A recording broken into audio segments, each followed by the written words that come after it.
Bismillahirrahmanirrahim. Alhamdulillahirabbil alamin. Wassalatu wassalamu ala Rasulillah wa ala alihi wa sahbihi ajma'in. Allahumma iftah alaina hikmah wa anshur alaina min khadha'in rahmatika ya arhamar rahimin. Allahumma inna nas'aluka ilman nafi'a wa rizqan tayyiba wa amalan mutaqabbala. Rabbi shrah li sadri wa yassir li amri wahlul 'uqdatam min lisani yafqahu qawli. Amin amin ya rabbal alamin. فإن أصدق الحديث كتاب الله وخير الهدي هدي محمد صلى الله عليه وسلم وشر الأمور محدثاتها وكل محدثة بدعة وكل بدعة ضلالة وكل ضلالة في النار أو كما قال النبي صلى الله عليه وسلم. Alhamdulillahi Rabbil Alamin. Segala puji bagi Allah Ta'ala. Pada malam ni kita dapat sambung semula sesi ulang kaji tajwid kita, yang mana pada malam ini kita akan menyelesaikan sedikit lagi perbahasan tambahan daripada hukum mat badal. Daripada hukum mat badal, semalam kita dah mengaji tentang hukum mat badal. Cuma sebelum kita memulakan sesi ulang kaji tajwid kita pada malam ni, ingin saya ulangkan balik kepada tuan-tuan, iaitu berkenaan dengan pengenalan ataupun gambaran umum tentang hukum tajwid ataupun khusus kepada hukum mat ni. Seperti mana saya terangkan dalam setiap kali perbahasan berkenaan dengan hukum mat ni, iaitu kita dalam pengajian dalam ulang kaji, siri ulang kaji kita, sebelum ni kita dah masuk kepada hukum nun mati. Kita dah selesai dengan 5 hukum nun mati, Alhamdulillah. Kemudian kita telah selesai dengan bab mim mati, hukum mim mati, yang mana kita telah selesai dengan 3 cabang hukum mim mati sebelum ni. Dan Alhamdulillah juga sekarang kita dah masuk kepada perbahasan berkenaan dengan hukum mat, yang mana dalam beberapa siri siaran langsung sebelum ni kita telah masuk kepada beberapa perbahasan berkenaan dengan hukum mat. Okey. Berkenaan dengan hukum mat, seperti mana yang saya selalu sebut dalam siri ulang kaji sebelum ni, iaitu hukum mat ni terbahagi kepada 2 cabang. Hukum mat terbahagi kepada 2 cabang. Yang pertama adalah mat asli. Cabang pertama adalah mat asli, dan cabang yang kedua adalah mat far'i. Yang ni saya nak tuan-tuan clear dulu. Iaitu hukum mat ni dia ada 2 perbahasan. Yang pertama mat asli ataupun mat tabi'i, dan perbahasan yang kedua adalah mat far'i.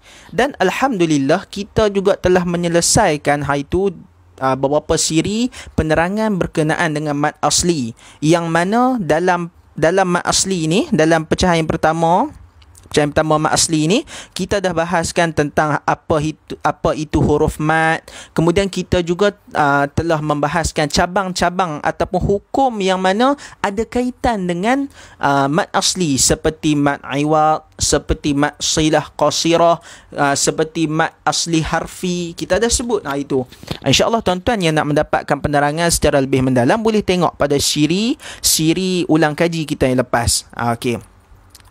Kemudian selesai daripada cabang yang pertama berkenaan dengan hukum mat, iaitu mat asli tu, kita masuk pula kepada cabang yang kedua, iaitu mat far'i. Apa itu mat far'i? Mat far'i adalah hukum-hukum mat yang berlaku disebabkan oleh 2 perkara. Dia hukum-hukum mat yang berlaku disebabkan oleh 2 perkara. Maksudnya tadi kita kata dah mat far'i kan. Maksudnya mat far'i ni pecah pula kepada 2 perkara, iaitu yang pertama mat far'i yang berlaku disebabkan huruf hamzah ataupun pertemuan dengan hamzah, dan yang kedua adalah mat far'i yang disebabkan oleh sukun. Okey, bab sukun tu, pecahan yang kedua disebabkan sukun tu kita letak ke tepi, Ustaz. Okey, kita fokus yang pertama, mat far'i yang disebabkan oleh hamzah. Okey, kita telah jelaskan sebelum ni, mat far'i yang mana berlaku disebabkan hamzah ni dia ada 4 subtopik utama. Iaitu yang pertama kita telah bahaskan sebelum ni, iaitu mat wajib muttasil. Kemudian yang kedua mat jaiz munfasil. Kemudian yang ketiga kita telah bahaskan berkenaan dengan mat silah kubra ataupun mat silah tawilah. Dan alhamdulillah semalam kita telah bahaskan berkenaan dengan yang keempat, iaitu mad badal. Iaitu berkenaan dengan mad badal. Dan semalam kita telah sebutkan antara perbezaan mad badal dengan 3 lagi hukum sebelum ni, iaitu mad silah tawilah, mad jaim munfasil dan juga mad wajib muttasil. Itu adalah kalau 3 hukum sebelum ni tu dia berlaku macam mana? Dia berlaku apabila huruf mad bertemu dengan hamzah. Apabila huruf mad bertemu dengan hamzah dan pemanjangan dia adalah 4 ataupun 5 harakat secara umumnya. Secara umumnya 4 ataupun 5 harakat. Cuma semalam kita masuk kepada subtopik yang keempat, iaitu mad badal. Mad badal dia sedikit berbeza. Mad badal dia jadi macam mana? Mad badal ni dia jadi apabila huruf hamzah yang bertemu dengan huruf mad. Nampak dia beza dengan 3 hukum sebelum ni. 3 hukum sebelum ni huruf mad bertemu dengan hamzah. Tapi dalam hukum mad badal adalah huruf hamzah yang bertemu dengan huruf mad. Dan juga dia seakan-akan mad asli. Cuma sebab apa dia ada nama khas? Dia ada nama khas disebabkan adanya huruf hamzah kat situ. Dia ada huruf hamzah tu menyebabkan dia tidak dinamakan sebagai mad asli. Okey.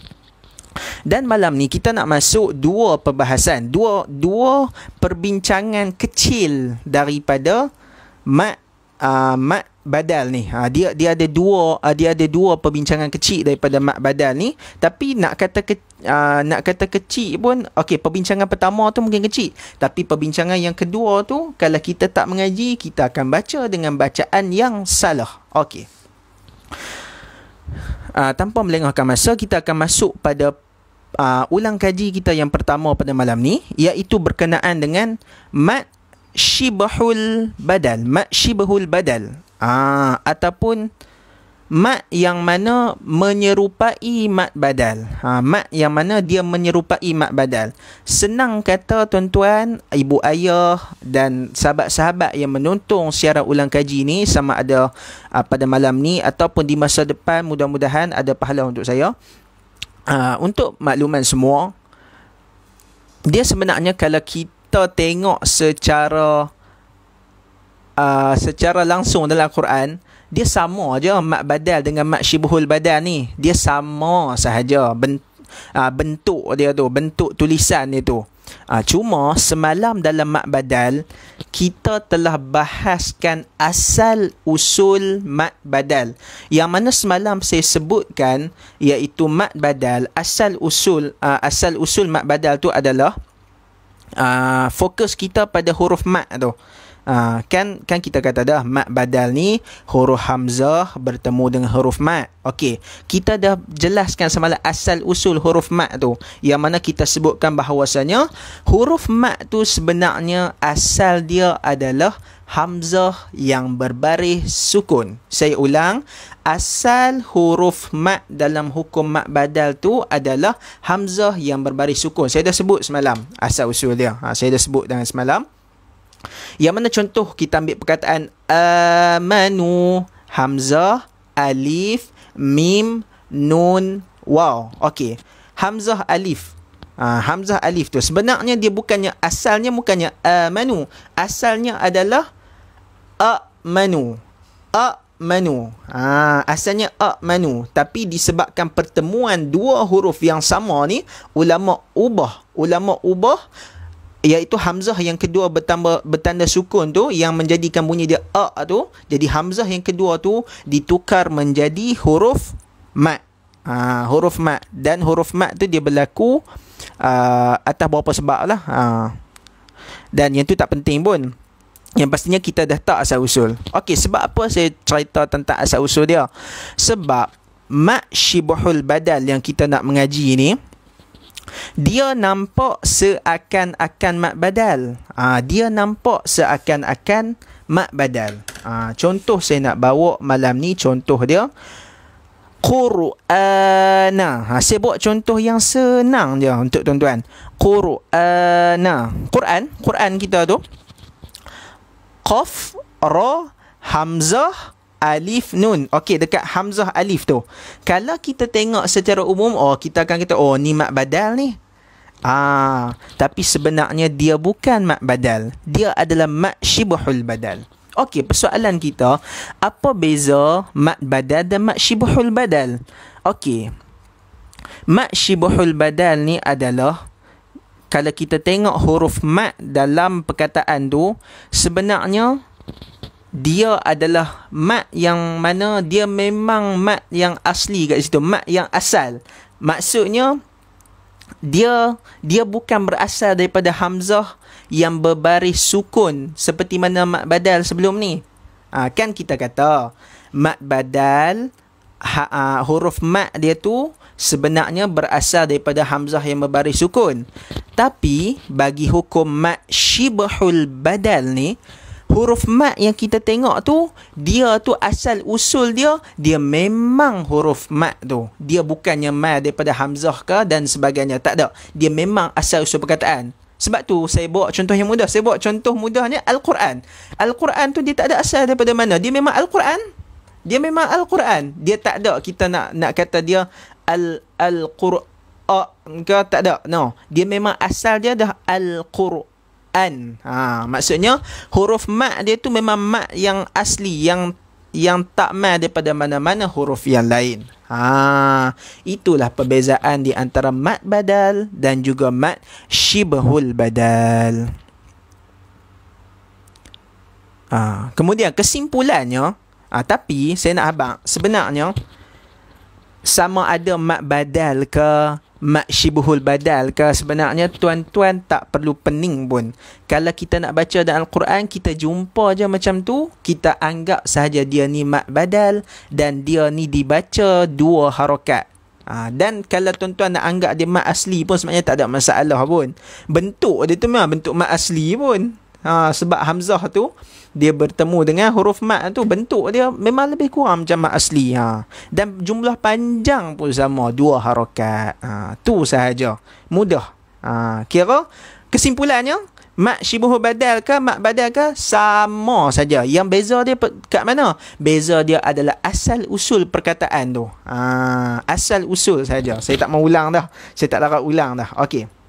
Alhamdulillah, kita dah selesai tentang mat syibhul badal. Saya harap dengan penerangan saya, tuan-tuan, ibu ayah dan siapa-siapa yang mendengar ni dapat faham. Kalau tak faham, sila tulis di ruangan komen. Kita boleh nak terang lagi sama ada melalui video pendek yang lain ataupun kita boleh adjust penerangan di WhatsApp dan sebagainya. Okey. Kemudian, malam ni kita akan masuk juga pengajian berkenaan mat yang mana dibaca, mat yang dibaca secara mat badal, mat yang dibaca secara badal pada permulaan ayat. Ataupun macam mana saya nak kata,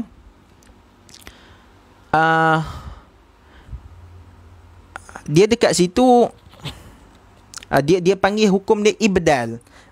Ibdal ni maksudnya bila mana hukum tu kita baca dia secara bentuk mat badal, ataupun boleh juga kita nak sebut sebagai mat badal yang berlaku di awal perkataan ataupun di permulaan ayat.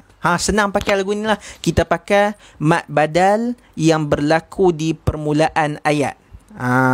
Ataupun mat badal yang berlaku di awal perkataan. Okey. Untuk topik ni, saya minta ibu ayah, tuan-tuan perempuan dan siapa sahaja yang menonton, sila buka pada Suratul Baqarah ayat 283. Suratul Baqarah ayat 283. Saya bagi masa, insya-Allah.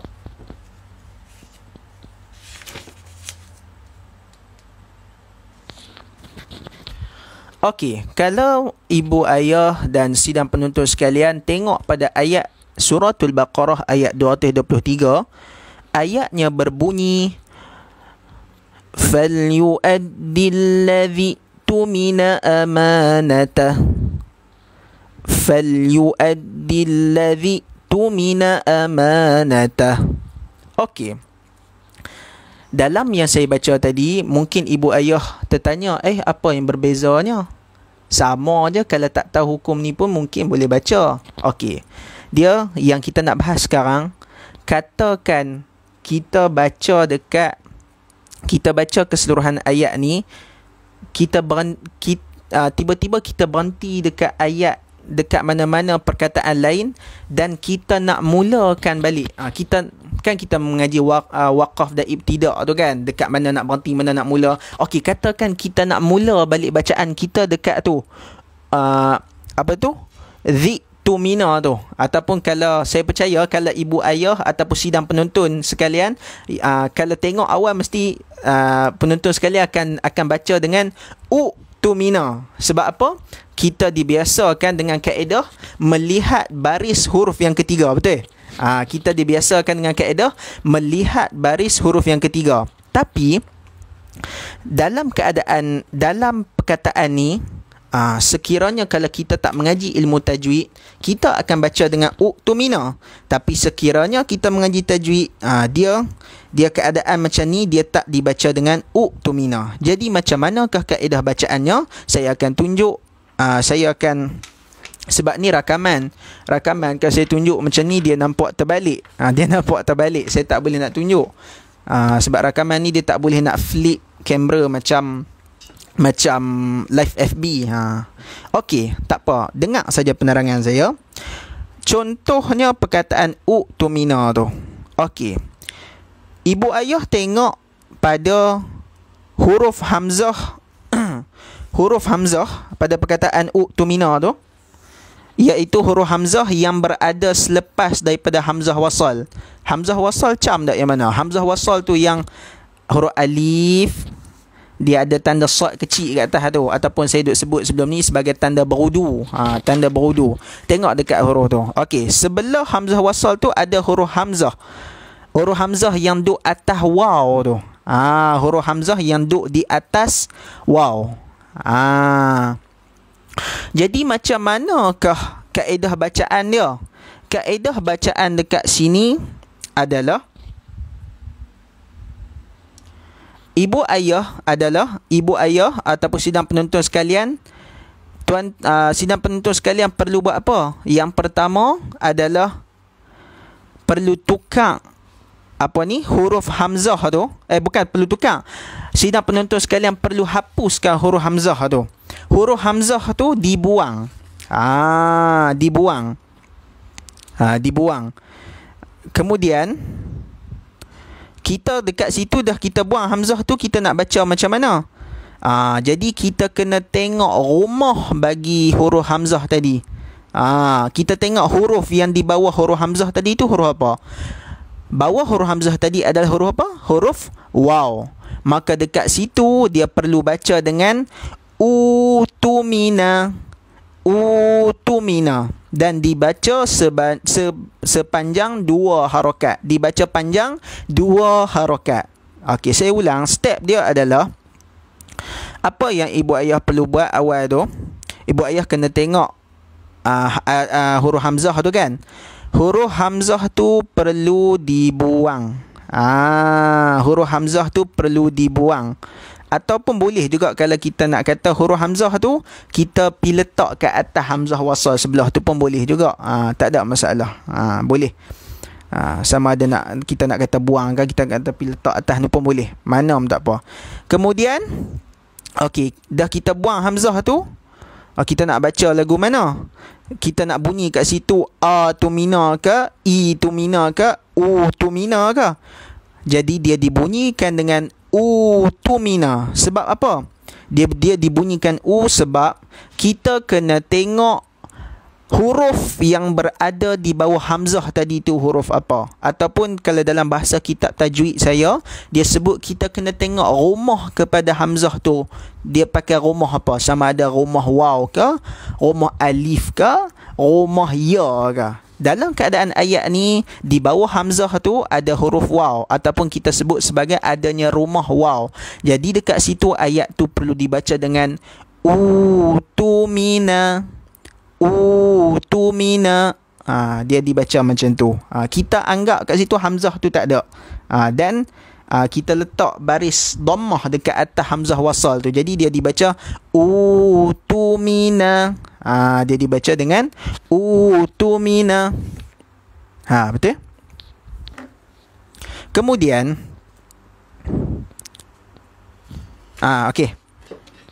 Allah, saya nak tunjuk, saya lupa kata tak boleh nak flip. Okey, kemudian contoh yang kedua bagi hukum bagi keadaan, bagi perbahasan kita sekarang ni, iaitu bacaan mat badal di awal perkataan ataupun di awal ayat. Okey, buka pula pada surah Al-Ahqaf ayat yang keempat. Suratul Ahqaf ayat yang keempat. Okey, surah Al-Ahqaf pada ayat yang keempat berbunyi, am lahum syirkun fis samawat.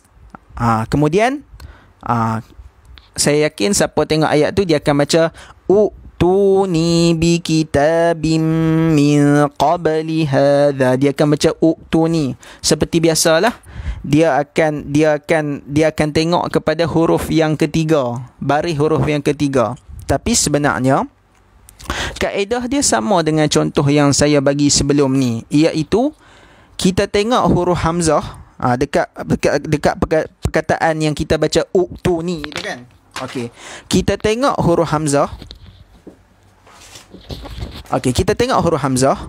Okey, kita tengok rumah bagi huruf hamzah tu, ataupun huruf yang berada di bawah huruf hamzah tu huruf apa dalam keadaan ayat tu. Okey, surah Al-Ahqaf ayat yang keempat, buka. Di bawah huruf hamzah tu adalah huruf ya, ataupun rumah ya. Kita guna bahasa dia, rumah ya. Jadi dekat situ dia dibaca dengan itu ni. Anggaplah kita dah buang hamzah atas tu. Kita dah buang dah hamzah kat atas tu. Jadi kita baca dia sebagai itu ni, dan dia dibaca sepanjang 2 harakat. Panjang dia 2 harakat. Okey. Dalam step yang saya tulis ni, yang pertama, kita perlu buat apa kalau dalam keadaan perkataan macam ni, iaitu perkataan bila mana hamzah wasal bertemu dengan hamzah yang bertanda sukun selepasnya.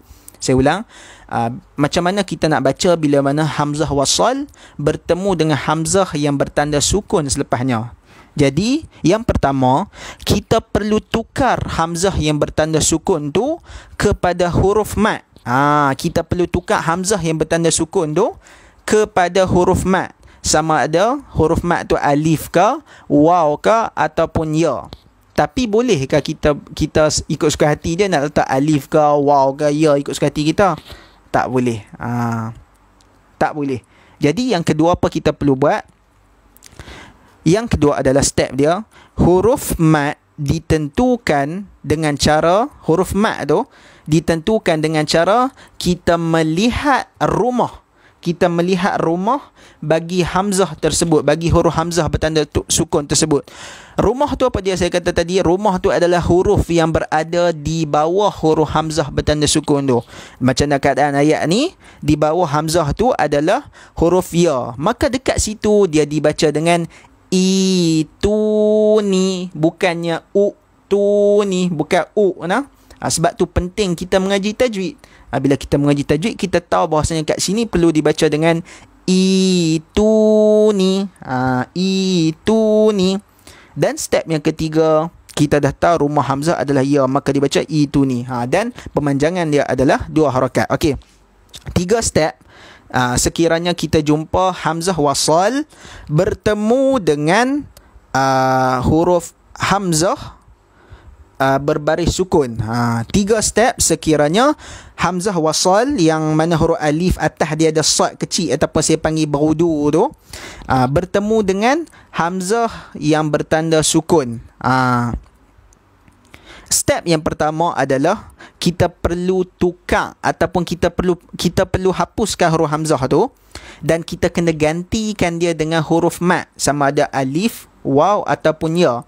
Persoalan kita sekarang, kita nak ganti, kita ni boleh suka hati kan nak buh dia alif ke, waw ke, ya ke? Boleh suka hati ke kita nak baca tu ni ke, itu ni ke, tu ni ke? Tak, dia tak boleh suka hati. Jadi step kedua apa kita perlu buat? Kita perlu tengok rumah rumah bagi huruf hamzah yang kita dah hapuskan tadi tu. Rumah bagi huruf hamzah, ataupun kalau kita tak faham rumah tu apa dia, bahasa mudahnya kita tengok huruf yang berada di bawah huruf hamzah tu huruf apa. Dalam keadaan ayat ni, huruf yang berada di bawah huruf hamzah tu adalah huruf ya. Maka sebab itulah ayat ni dia dibaca dengan itu ni, dan perlu panjang sebanyak 2 harakat. Maka alhamdulillah, dengan berakhirnya perbahasan kita pada malam ini, sebenarnya kita dah habis perbahasan berkenaan dengan mat far'i yang disebabkan oleh huruf hamzah, yang mana ada 4 subtopik. Dan alhamdulillah malam ni kita telah selesaikan penutup bagi subtopik bagi pecah hamzah ni. Alhamdulillah. Dan insyaAllah pada siri ulang kaji berikutnya kita akan tengok cabang yang kedua daripada hukum mat, iaitu hukum mat yang berlaku disebabkan oleh sukun. Kita akan tengok pada siri ulang kaji yang berikutnya pada malam esok insyaAllah. Subhanakallahumma hamdika asyhadu an la ilaha illa anta astaghfiruka wa atubu ilaik. Seperti biasa, kalau rasa video ni bermanfaat boleh share, dan semoga video ni menjadi sumber ulang kaji ataupun panduan ulang kaji kepada para mahasiswa sekalian. Dan doakan semoga saya jumpa alternatif ataupun kaedah lain yang lebih baik untuk memahamkan sesiapa saja yang nak mengaji dalam bidang Quran dan tajwid ni. Doakanlah semoga saya juga dikurniakan kelapangan masa insya-Allah. Dan juga dikurniakan kebijaksanaan dalam menguruskan masa. Tu paling penting tu. Kita ada masa tapi kita tak urus dengan elok. Tu je masalah kita. Wallahu ta'ala a'lam. Assalamualaikum warahmatullahi ta'ala wabarakatuh.